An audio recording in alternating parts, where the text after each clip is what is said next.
എല്ലാവർക്കും നമസ്കാരം. ഇന്നത്തെ നമ്മുടെ വിഷയം ഗൃഹരോഗി പരിചരണം എങ്ങനെ എന്നുള്ളതാണ്. വീട്ടിൽ വെച്ച രോഗികളെ ശുശ്രൂഷിക്കുന്നതിനും കുടുംബാംഗങ്ങൾക്ക് രോഗബാധ ഉണ്ടാകാതെ നോക്കുന്നതിനുമുള്ള പരിജ്ഞാനവും സന്നദ്ധതയുമുള്ള ഏതൊരാളിൻ്റെയും ഈദൃശ പ്രവൃത്തികളെയാണ് ഗൃഹരോഗി പരിചരണം അഥവാ വീട്ടിൽ വെച്ചുള്ള രോഗീ പരിചരണം എന്ന് നമ്മൾ പറയുന്നത്. ആരാണ് ഒരു ഗൃഹരോഗി പരിചാരക അല്ലെങ്കിൽ ഫാമിലി കെയർ ടേക്കർ? രോഗികളെ പരിചരിക്കുന്നതിൽ ഒരു പ്രത്യേക നൈപുണ്യമുള്ള ചില വ്യക്തികളുണ്ട്. അവരോ പ്രാഗൽഭ്യം നേടിയ, വീട്ടിൽ വെച്ച് രോഗിയെ ശുശ്രൂഷിക്കാനുള്ള പരിജ്ഞാനം കരസ്ഥമാക്കിയ വ്യക്തിയാണ് ഗൃഹരോഗി പരിചാരക. പരമ്പരാഗതമായി നമ്മുടെ കുടുംബ സംസ്കാരം അനുസരിച്ച് രോഗീ പരിചരണം സ്ത്രീകളിലാണ് നിക്ഷിപ്തമായിരിക്കുന്നത്. ആയതിനാൽ അവർക്ക് വേണ്ട പരിചരണ ജ്ഞാനം കൊടുക്കുന്നതാണ് ഏറ്റവും ഉത്തമം. ഉദാഹരണമായി ഭക്ഷണം കൊടുക്കുക, സംരക്ഷണം നൽകുക, ശുശ്രൂഷിക്കുക, സ്വാന്തനപ്പെടുത്തുക, ഇവയെല്ലാം സ്വാഭാവികമായി കുടുംബത്തിൽ സ്ത്രീകളാണ് ചെയ്തു വരുന്നത്. അതുകൊണ്ട് വീട്ടിലെ സ്ത്രീകളെയും പെൺകുട്ടികളെയും രോഗപരിപാലനത്തിൻ്റെ ആവശ്യകത ശാസ്ത്രീയമായ രീതിയിൽ പഠിപ്പിച്ചു കൊടുക്കുക എന്നതായിരിക്കും ഏറ്റവും ഉത്തമമായ ഒരു മാർഗം.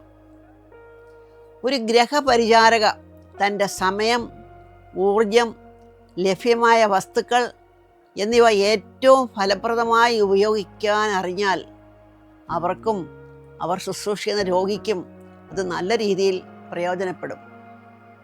ഒരു ഗൃഹപരിചാരകയ്ക്ക് ആവശ്യം വേണ്ടതായ ചില ഗുണങ്ങളുണ്ട്.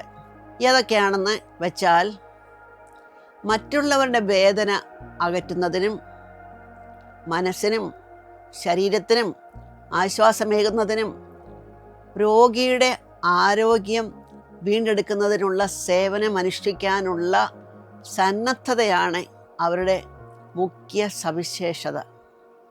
കൂടാതെ ക്ഷമ, വിനയം, സത്യസന്ധത, സ്വയം നിയന്ത്രിക്കാനുള്ള കഴിവ്, മാന്യത, വ്യക്തിപരമായ ശുചിത്വം, അനുകമ്പ, മികവ്യയശീലം എന്നീ ഗുണങ്ങളും അവർ കരസ്ഥമാക്കിയിരിക്കണം. രോഗത്തിൻ്റെ ലക്ഷണങ്ങൾ തിരിച്ചറിയാനും അവ അവഗണിച്ചാൽ രോഗിക്കുണ്ടാകാവുന്ന സങ്കീർണ പ്രശ്നങ്ങളെ കൈകാര്യം ചെയ്യാനും അവർ അറിഞ്ഞിരിക്കണം. ഉചിതമായ ശുശ്രൂഷ നൽകാൻ കഴിഞ്ഞാൽ രോഗം പെട്ടെന്ന് ഭേദമാകും. കിടപ്പിലായ രോഗിക്ക് പെട്ടെന്ന് ആശ്വാസമുണ്ടാകും. അറിവും സാമർഥ്യവും പെരുമാറ്റവും കൊണ്ട് അവർ രോഗിയുടെയും മറ്റ് കുടുംബാംഗങ്ങളുടെയും വിശ്വാസം ആർജിക്കണം. രോഗം ശരീരത്തെ ദുർബലമാക്കും. ശുശ്രൂഷയുടെ ഏറ്റവും മുഖ്യമായ ഭാഗം രോഗിക്ക് ലഭിക്കുന്ന പരിചരണമാണ്. രോഗിയുടെ ആവശ്യമനുസരിച്ച് രോഗിയോടും കുടുംബാംഗങ്ങളോടും ആലോചിച്ച് രോഗശുശ്രൂഷയ്ക്കുള്ള ഒരു പദ്ധതി തയ്യാറാക്കി അത് നടപ്പിലാക്കുന്നത് നല്ലതാണ്. രോഗിയുടെ മനസ്ഥിതിയും രോഗത്തോടുള്ള മനോഭാവം അനുസരിച്ച് ശുശ്രൂഷാക്രമത്തിൽ മാറ്റം വരുത്താം. രോഗിയുടെ സ്ഥിതിയിൽ പ്രതിദിനം മാറ്റം വരാം. അതനുസരിച്ച് ചികിത്സയിലും ഭക്ഷണക്രമത്തിലും ശുശ്രൂഷയിലും മാറ്റം അത്യാവശ്യമാകും. സർവോപരി രോഗവിമുക്തിയാണ് തൻ്റെ ലക്ഷ്യം എന്ന വിശ്വാസം ഉണ്ടായിരിക്കണം. തൻ്റെ വലുതോ ചെറുതോ സാരമോ നിസ്സാരമോ ആയ ഏതൊരു പ്രവൃത്തിയും രോഗിയെ സുഖപ്പെടുത്താൻ സഹായിക്കും. ഇത് മനുഷ്യൻ്റെ കഴിവിനേക്കാൾ ഉപരി ദൈവദത്തമായ ഒരു അനുഗ്രഹമാണ്. അതുകൊണ്ട് പരിചാരകയ്ക്ക് പ്രാർത്ഥനാനിരതമായ ഒരു മനസ്സുണ്ടായിരിക്കണം. തൻ്റെ കരങ്ങൾക്ക് ശക്തി നൽകുകയും രോഗശാന്തി ത്വരിതപ്പെടുത്തുകയും ചെയ്യുന്ന ദൈവത്തോടുള്ള വിധേയത്വം ഉത്തമമായ പരിചാരകയുടെ അടിസ്ഥാന ഗുണമാണ്. ഇനി ഗൃഹപരിചാരകരുടെ ആരോഗ്യ സംരക്ഷണം എങ്ങനെയാണ് വേണ്ടത്? ജീവിതത്തിൽ ഒരിക്കലെങ്കിലും കുടുംബാംഗങ്ങളെ പരിചരിക്കാത്തവരായി ചുരുക്കം ആളുകളെ ഉണ്ടാവുകയുള്ളൂ. പലപ്പോഴും പരിഹരിക്കപ്പെടുന്ന ആൾ പരിചാരകരുമായി ആത്മബന്ധം പുലർത്തുന്നവർ ആയിരിക്കും. ഉദാഹരണമായി ഭർത്താവ്, ഭാര്യ, അച്ഛൻ, അമ്മ, മകൾ, മകൻ ഇവരുടെയൊക്കെ ആവശ്യങ്ങൾ കണ്ടറിഞ്ഞ് മനസ്സിലാക്കി അവർക്ക് വേണ്ടുന്ന പരിചരണം കൊടുക്കുന്നത് ശാരീരികവും മാനസികവുമായി ക്ലേശമുണ്ടാക്കുന്നതാണ്. പ്രിയപ്പെട്ടവർ ആകയാൽ അവരുടെ ജീവിത നിലവാരത്തെക്കുറിച്ച് അമിതമായി പ്രതീക്ഷിക്കുന്നു, കൂടാതെ നേടാവുന്നതിൽ കൂടുതൽ ലക്ഷ്യമിടുകയും ചെയ്യുന്നു. തങ്ങൾ പരിചരിക്കുന്ന രോഗി അത്യാസന്ന നിലയിലാണ് എന്നറിയുമ്പോഴും അവരെ പരിചരിക്കുമ്പോഴും രോഗികൾ മരണാസന്നരാകുമ്പോഴും ഒരു ഗ്രഹരോഗി പരിചാരക ശാരീരികവും മാനസികവുമായ പലവിധ സമ്മർദ്ദങ്ങൾക്ക് വിധേയമാകുന്നുണ്ട്. പ്രതിഫലം ലഭിക്കാത്ത ജോലിയാണെങ്കിലും പ്രതിഫലം ലഭിച്ച് ചെയ്യുന്ന ജോലിയുമായി താരതമ്യപ്പെടുത്തിയാൽ അതുപോലെ തന്നെ ക്ലേശം നിറഞ്ഞതും കൂടുതൽ മനസാന്നിധ്യത്തോടും ആത്മാർത്ഥതയോടും കൂടെ ചെയ്യേണ്ടതുമായ ഒന്നാണ് ഈ പരിചരണം. ഗ്രഹരോഗി പരിചാരികയ്ക്ക് ആവശ്യമായ പരിചരണം കിട്ടിയില്ല എങ്കിൽ അവർക്കും ശാരീരികവും മാനസികവുമായ അവശതയുണ്ടായി രോഗിയെ തുടർന്ന് പരിഹരിക്കാൻ ആവാത്ത അവസ്ഥ ഉണ്ടാകാൻ സാധ്യതയുണ്ട്. ഇനി പരിചാരകർ അഭിമുഖീകരിക്കുന്ന പ്രശ്നങ്ങളുണ്ട്. അവ ഏതൊക്കെയാണെന്ന് നോക്കാം.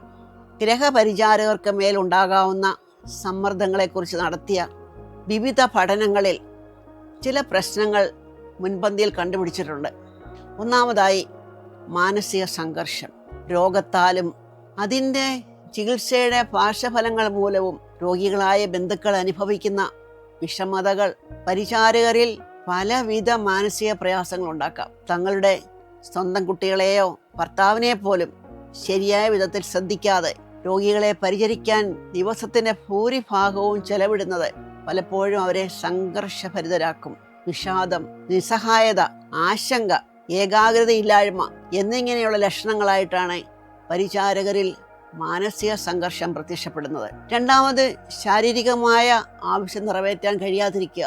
പരിചാരകരിൽ പലരും ശാരീരികമായ പല ആരോഗ്യ പ്രശ്നങ്ങളും അനുഭവിക്കുന്നവരും അതിന് ചികിത്സ എടുക്കുന്നവരുമാകാം. രോഗപരിചരണത്തിന്റെ തിരക്കിനിടയിൽ തങ്ങളുടെ ശാരീരിക ബുദ്ധിമുട്ടുകൾക്ക് തുടർന്ന് ചികിത്സിക്കാനും പുതുതായി ഉണ്ടാക്കുന്നവർക്ക് വൈദ്യസഹായം തേടാനും ആവശ്യമായ വിശ്രമം എടുക്കാനും പലരും വിമുഖത കാട്ടുന്നു. ഇത് പരിചാരകരുടെ ആരോഗ്യസ്ഥിതി വഷളാക്കാൻ ഇടവരുത്തും. രോഗം മൂർച്ഛിച്ച അവസ്ഥയിൽ രോഗിയുടെ ആവശ്യങ്ങൾ നിറവേറ്റാൻ രാത്രിയിൽ പലതവണ എഴുന്നേൽക്കുന്നത് ഉറക്കക്കുറവിന് കാരണമാകുന്നു. ക്ഷീണം, ഓക്കാനം, മലബന്ധം, ശാരീരിക വേദനകൾ എന്നിവയായും സമ്മർദ്ദ ലക്ഷണങ്ങൾ പ്രത്യക്ഷപ്പെടാം. മൂന്നാമതായി, ജീവിതചര്യയിൽ വരുന്ന മാറ്റം. കുടുംബത്തിലെ ഒരാൾക്ക് അസുഖം ഉണ്ടാകുമ്പോൾ പരിചാരക എന്ന നിലയിൽ നമ്മുടെ ജീവിതത്തിലും കാര്യമായ മാറ്റങ്ങൾ ഉണ്ടാകും. ജോലിക്ക് പോകുന്നതിനും വിനോദങ്ങൾക്കും മറ്റ് സ്വകാര്യ ആവശ്യങ്ങൾക്കും സമയം കണ്ടെത്താൻ ആവാതെ വരുന്നു. ഇവ ഒറ്റപ്പെടൽ, കുടുംബത്തിലെ തന്റെ നില ഉറപ്പാക്കാൻ കഴിയാതെ വരിക,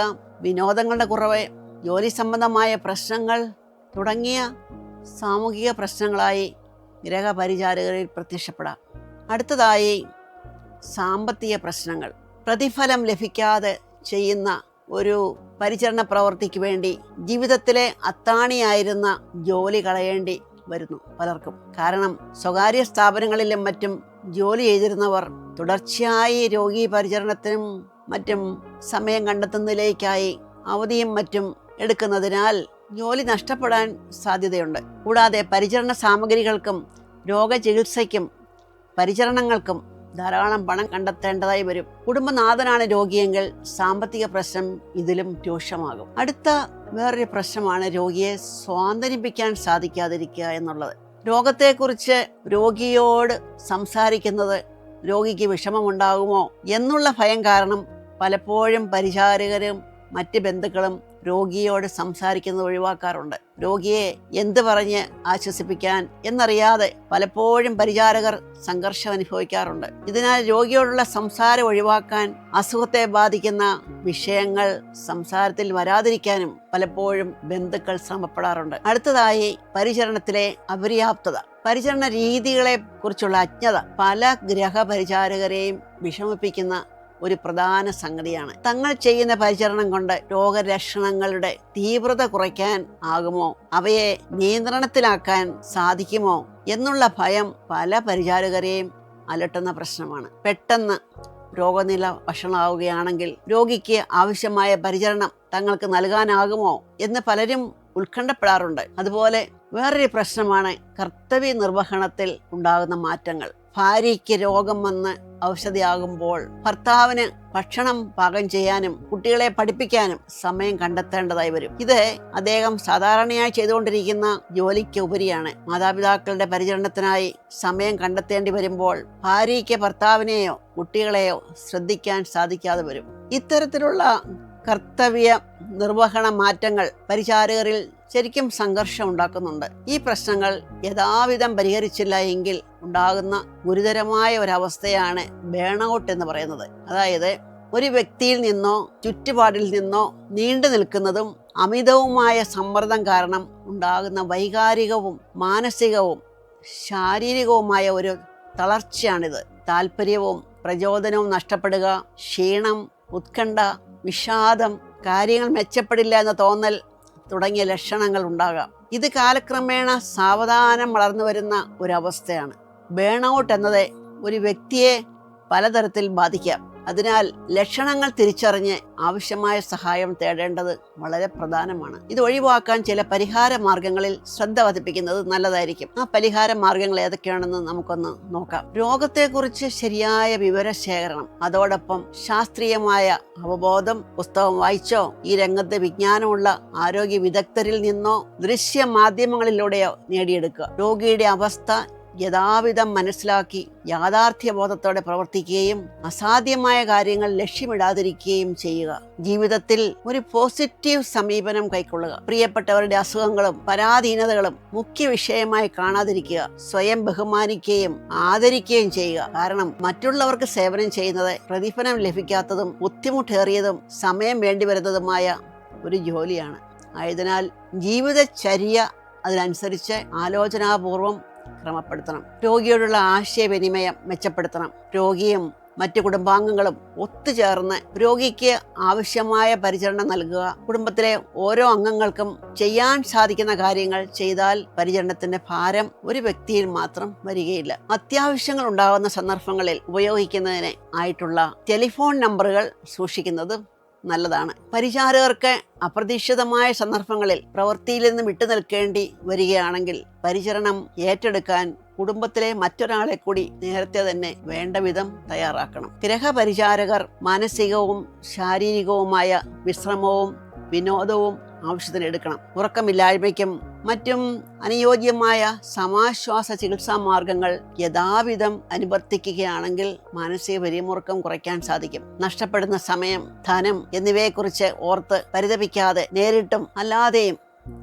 അത്യാവശ്യത്തിന് പണം ലഭിക്കുന്ന ആരോഗ്യപരമായ മാർഗങ്ങൾ കണ്ടെത്തണം. ഉൾവിളികളിൽ വിശ്വസിക്കുക. അവ നമ്മെ ശരിയായ ദിശയിൽ നയിക്കുവാൻ പര്യാപ്തമായവ ആയിരിക്കും. ആത്മീയ വചനങ്ങൾ വായിക്കുന്നതും മനസ്സിന് ശാന്തി നൽകും. രോഗിയുടെ കഴിവിനനുസരിച്ച് അനുയോജ്യമായ രീതിയിൽ അവരെയും പരിചരണ പ്രക്രിയയിൽ ഉൾപ്പെടുത്തണം. അതുപോലെ പരിചാരകരുടെ കൂട്ടായ്മ നല്ലതാണ്. വിവിധ പരിചാരകർ ഒത്തുകൂടി അവരുടെ പ്രശ്നങ്ങൾ പങ്കുവയ്ക്കുന്നത് മനസ്സിന് ലാഘവത്വം ലഭിക്കാനും തങ്ങളുടെ പരിചരണ പ്രശ്നങ്ങൾക്ക് യഥാവിധമുള്ള പ്രായോഗികമായ പരിഹാരം കണ്ടുപിടിക്കാനും ഉപകരിക്കും. പരിചാരകരുടെ ശാരീരിക പ്രശ്നങ്ങൾക്ക് അതിൻ്റെതായ പ്രാധാന്യം നൽകണം. കാരണം ശരിയായ മാനസികവും ശാരീരികവുമായ ആരോഗ്യമുണ്ടെങ്കിലേ പരിചരണ പ്രക്രിയ ഏറ്റവും അനുയോജ്യമായ രീതിയിൽ ചെയ്യാൻ സാധിക്കുകയുള്ളൂ. നിയന്ത്രിക്കാൻ ആവാത്ത വിധം മാനസിക സമ്മർദ്ദം അനുഭവിക്കുകയാണെങ്കിൽ എത്രയും വേഗം വൈദ്യസഹായം തേടണം. പരിചരണ പ്രവൃത്തി ഉത്കൃഷ്ടമായ ഒന്നാണ്. ഒരാളുടെ ശക്തി,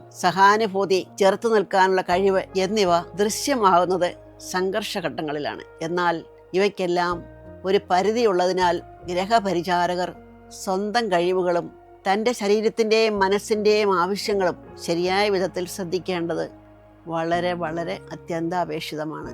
ഈ വീഡിയോ കണ്ടവർക്കെല്ലാം നന്ദി. ഇനി ഇതുപോലത്തെ വീഡിയോകൾ വരുന്നതായിരിക്കും. നിങ്ങളത് സബ്സ്ക്രൈബ് ചെയ്യാൻ മറക്കരുത്.